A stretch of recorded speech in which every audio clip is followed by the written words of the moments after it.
In this demonstration, I will ensure that you understand the need for styles. Let's switch to Visual Studio. Here I've opened the Customers App project that you can download from the course homepage on pluralsight.com. Now let's run the application and let me show you what I want to do. My idea is to give these text boxes a dark background and a light foreground.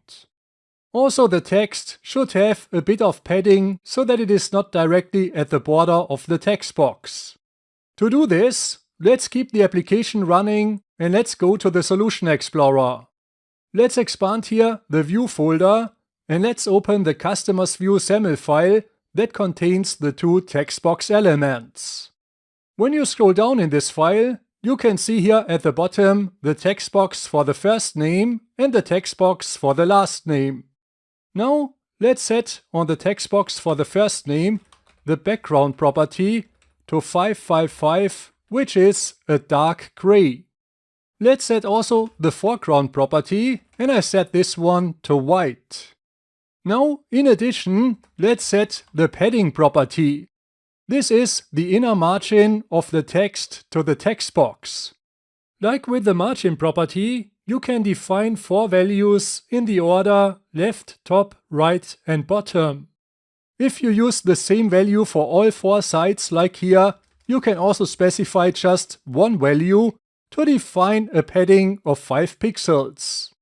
Now let's bring up the application again. As you can see, the first name text box has now this dark background and the white foreground.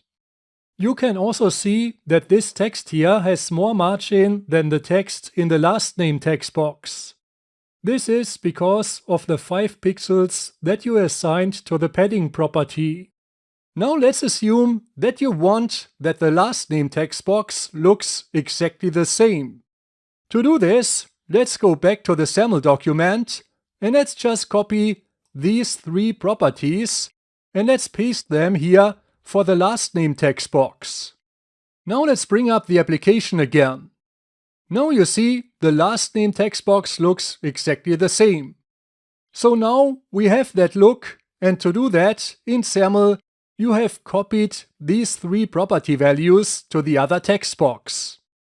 Now imagine, instead of 2 text boxes, your application has 20 text boxes on that screen. This would mean that you have to copy these 3 property values to every text box.